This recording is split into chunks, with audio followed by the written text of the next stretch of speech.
to share with you an incredible book that I've been reading and rereading for years. The book is called The Greatest Salesman in the World. Today I begin a new life. Today I shed my old skin, which hath too long suffered the bruises of failure and the wounds of mediocrity. Today I am born anew, and my birthplace is a vineyard where there is fruit for all. Today I will pluck grapes of wisdom from the tallest and fullest vines in the vineyard, for these were planted by the wisest of my profession, who have come before me, generation upon generation. Today I will savor the taste of grapes from these vines, and verily I will swallow the seed of success buried in each, and new life will sprout within me. The career I have chosen is laden with opportunity, yet it is fraught with heartbreak and despair, and the bodies of those who have failed, were they piled one atop another, would cast its shadow down upon all the pyramids of the earth. Yet I will not fail, as the others, for in my hands I now hold the charts which will guide me through perilous waters to shores which only yesterday seemed but a dream. Failure no longer will be my payment for struggle. Just as nature made no provision for my body to tolerate pain, neither has it made any provision for my life to suffer failure. Failure, like pain, is alien to my life. In the past I accepted it as I accepted pain. Now I reject it, and I am prepared for wisdom and principles which will guide me out of the shadows into the sunlight of wealth, position, and happiness, far beyond my most extravagant dreams, until even the golden apples in the garden of Hesperides will seem no more than my just reward. Time teaches all things to he who lives forever, but I have not the luxury of eternity. Yet, within my allotted time, I must practice the art of patience, for nature acts never in haste. To create the olive, king of all trees, 100 years is required. An onion plant is old in 9 weeks. I have lived as an onion plant. It has not pleased me. Now I wish to become the greatest of olive trees, and in truth, the greatest of salesmen. And how will this be accomplished? For I have neither the knowledge nor the experience to achieve greatness, and already I have stumbled in ignorance and fallen into pools of self-pity. The answer is simple. I will commence my journey unencumbered with either the weight of unnecessary knowledge or the handicap of meaningless experience. Nature already has supplied me with knowledge and instinct far greater than any beast in the forest, and the value of experience is overrated, usually by old men who nod wisely and speak stupidly. In truth, experience teaches thoroughly, yet her course of instruction devours men's years, so the value of her lessons diminishes with the time necessary to acquire her special wisdom. The end finds it wasted on dead men.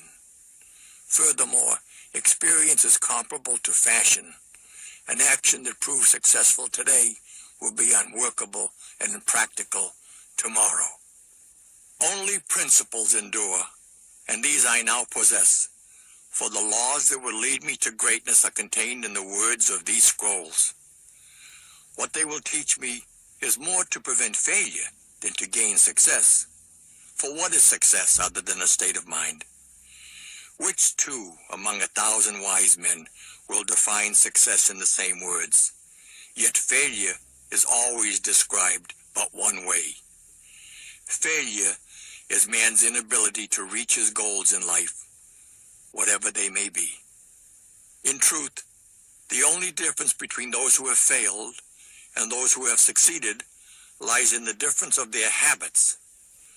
Good habits are the key to all success. Bad habits are the unlocked door to failure. Thus, the first law I will obey, which precedeth all others, is, I will form good habits and become their slaves. As a child, I was slave to my impulses. Now I am slave to my habits, as are all grown men. I have surrendered my free will to the years of accumulated habits, and the past deeds of my life have already marked out a path which threatens to imprison my future.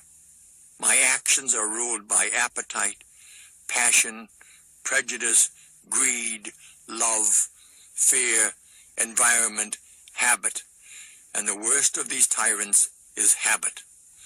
Therefore, if I must be a slave to habit, let me be a slave to good habits. My bad habits must be destroyed and new furrows prepared for good seed. I will form good habits and become their slave. And how will I accomplish this difficult feat? Through these scrolls it will be done, for each scroll contains a principle which will drive a bad habit from my life and replace it with one which will bring me closer to success. For it is another of nature's laws that only a habit can subdue another habit. So, in order for these written words to perform their chosen task, I must discipline myself with the first of my new habits, which is as follows. I will read each scroll for 30 days in this prescribed manner before I proceed to the next scroll. First, I will read the words in silence when I arise. Then, I will read the words in silence after I have partaken of my midday meal. Last, I will read the words again just before I retire at day's end. And most important, on this occasion, I will read the words aloud.